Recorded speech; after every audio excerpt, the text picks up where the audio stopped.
Ever since Kim Kardashian became famous for absolutely nothing, everyone has wanted to build their own personal brand. A 5-minute scroll of the self-indulgence on social media is evidence of that. But building a social brand doesn't need to be vacuous, and Rosie Chong is evidence of that. As a content creator, social media manager, and personal branding expert, Rosie knows what it takes to build an audience and keep them engaged beyond a mindless scroll. So let's find out from her.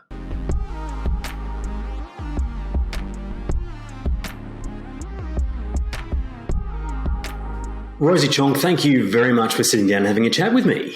Oh, of course. Thank you for having me, Luke. I'm very excited to be here. Let's talk personal branding. Now, you've built one over a number of years, but I want to go right back to the very start. Did you set out with the intent of building a personal brand, or was it more about just sharing information and personal stories about yourself, and as a byproduct of that, you've built a personal brand? I didn't even know what personal branding was when I first started posting on LinkedIn, in all honesty, which is embarrassing because I'm like, oh, I do personal branding consulting, so I can help you out. And I obviously have, I guess, a personal brand. I still get so weird about it when people are like, oh, I follow you. I'm like, why? You're clearly doing something right, though. I'm doing something, whether it's right or wrong, who knows? But well, you've etched out a market at least. I've done something and I'm just going to keep doing it. I joke to people, and it's not even really a joke, that I use LinkedIn and the internet basically as my public diary. I'm the same on TikTok, Instagram, LinkedIn. I'm just very, very unfiltered, which is good and bad. But I guess that's sort of how it's ended up. Like when I first started posting on LinkedIn, it was for work. I was encouraged by my then boss. She was pretty big on LinkedIn. She was like, cool, we need to find clients for work, so start posting on LinkedIn. And she encouraged me from the angle of, oh, well, the platform is currently dominated by white male board members, CEOs, founders. Like, it was a very, very one-dimensional sort of presence on the platform. And I thought, okay, well, I'm a young, scrappy Asian female Australian who is not a founder. I can probably bring something different. And the platform is very different now since when I started. It's almost become quite mainstream to post on there. It's filled with a lot of young people, like a lot of everyone of different diverse ages, races, jobs, backgrounds, whatever they're doing. And so when I first started, it was purely for my job. It was for work. It wasn't to become a personal branding expert or to do talks or to be a mentor or any of that. I had no idea where it was going to take me. And it just kept going. I kept loving it. Even once I finished my sales role at my past job where I started posting on LinkedIn, I was so obsessed with the platform that I just kind of kept going. I pivoted a little bit with sort of my approach and the way that I looked at LinkedIn and my community. And as you were saying, it's sort of snowballed into this personal brand. I've etched out a sort of voice for myself, and I don't know, a thought leader and something, don't know what, but apparently people like to follow me, which is weird. I'm like, why are you here? I'm just posting content. But it's a really cool vibe and cool community. And yeah, I guess happened by accident. So talk me through that then, because, there are people who post content every single day of the week, month, year, and they don't get the cut through that you do. How long did it take in order for you to start seeing the benefits of posting consistently? Yeah, I think my really big personal moment was when I hit 10K. And I do talk a lot about that vanity metrics like followers, likes, is not the be-all, end-all. It's not something you should be using as your main measuring stick for success. But I think it was a personal goal that I had been dying to sort of like pining after for so long on any platform. I mean, I started posting YouTube videos when I was 14 originally with the intention of wanting to be a YouTuber. That was short-lived. So I think I've always had this idea of wanting to create a platform where I can be heard in order to inspire others. And so I think that moment I was like, oh, this is like a thing. And I remember going through the motions in that first sort of year when it took me to hit that 10K was, oh, wow, people are actually coming to me for meetings for work. I'm doing my job. This is awesome. Oh, wow, I hit 3K followers. That's huge. Oh my gosh, I hit 4K, 5K.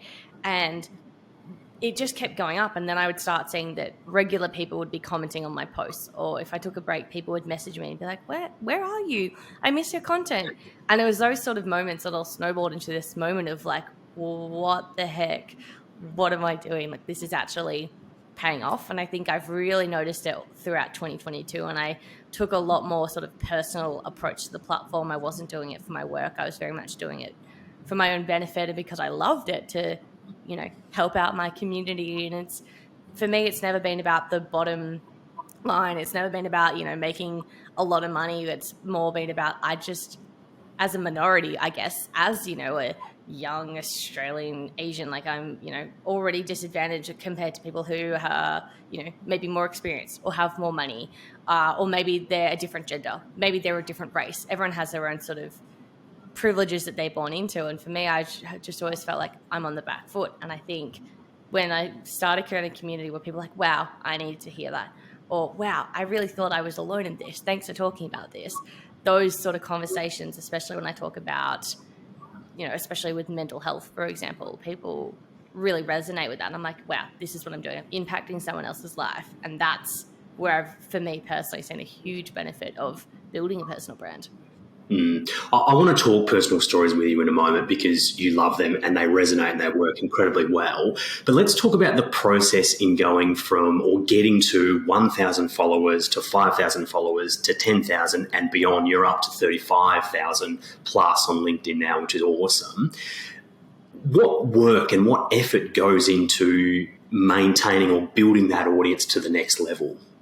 I couldn't even tell you how many hours I spent on LinkedIn reading other people's posts, researching algorithm updates, brainstorming content, editing content, commenting on people's stuff. Like I've dedicated probably a little bit too much of my life, which is bad. But I think for someone that does want to grow, they do want to develop a personal brand, you do need to be willing to put in the time and making it work to your schedules. So for me, it was using my lunch breaks to write content. It was using my commute time to and from the office to respond to comments, because for me, I'm balancing a full-time job.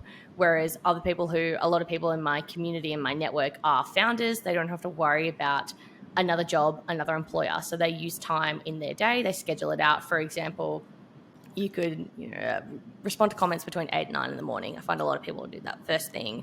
And then you could write your content between 4 and 5 p.m. Or you could spend a Sunday batching content. I personally don't find that works for me, but people have a process where like, cool, I write all my content on Sunday. I schedule it all Monday to Friday, and I'll allocate an hour over the week to respond to comments.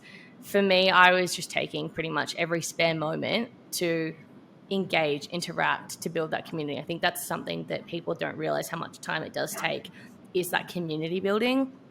I can write content pretty quick, and a lot of people can write on the fly or film a video pretty lo-fi now with phones and cameras. You don't have to have a fancy setup. But I think it's the commenting, it's the responding to people that have taken the time to comment to you. It's responding to DMs.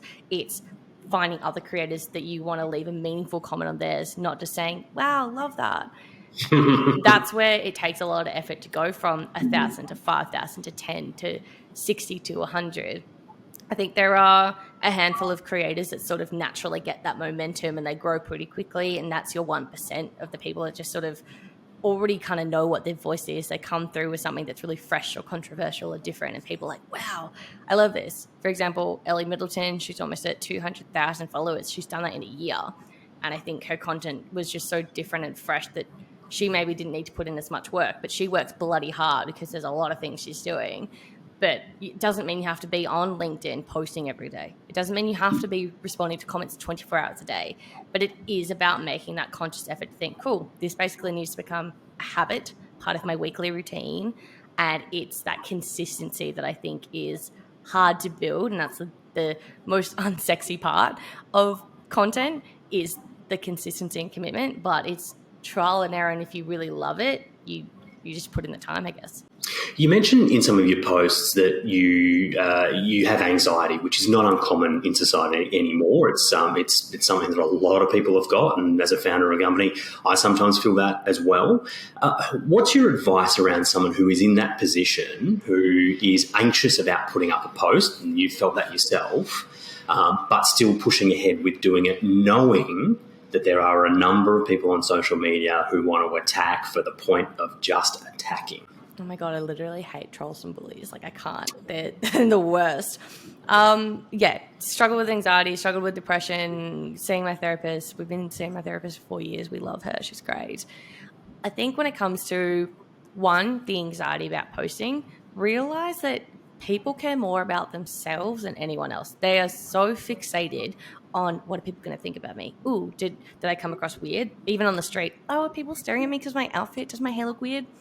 And you think about that conversation and people are focused on them, me. They're not as worried about other people. I'm sure that I've seen some people in the street and think, oh, that's a cool hair color, but I couldn't tell you what they look like, where I saw them. You forget that stuff. So I think it's removing yourself from this pressure of everyone's going to hate you, everyone's going to be a bully. When the reality is, some people who won't notice your post. Some people might be a hate commenter or a troll, but majority are going to be really supportive, excited, especially on LinkedIn. The community is so positive, especially to newcomers. Focus on that instead of focusing on the what if, the negatives. If you start focusing so much that, it snowballs. And I mean, that's just how anxiety works. I'm not a mental health professional, but that's how it's worked for myself. Those thoughts just start to take over and control. If you can switch that mindset to think, but what if this is good? What if this does well? What if I love it? What if I find that community of people that absolutely adore me? I adore them. I can learn from them. They can learn from me. That's where things are magic. And that's where things sparkle and shine. And I think if someone who is nervous about posting, focus on that. And also realize that your favorite creator, your favorite CEO, your favorite entrepreneur, celebrity, whoever, everyone started at zero. Everyone else felt nervous about starting. It's not an isolated feeling. You're not alone in that. So I think once you realize that it's not just you, you can find more comfort in thinking, other people have gone through this and survived, which is a very dramatic term to use, but they've gone through it, so I can too.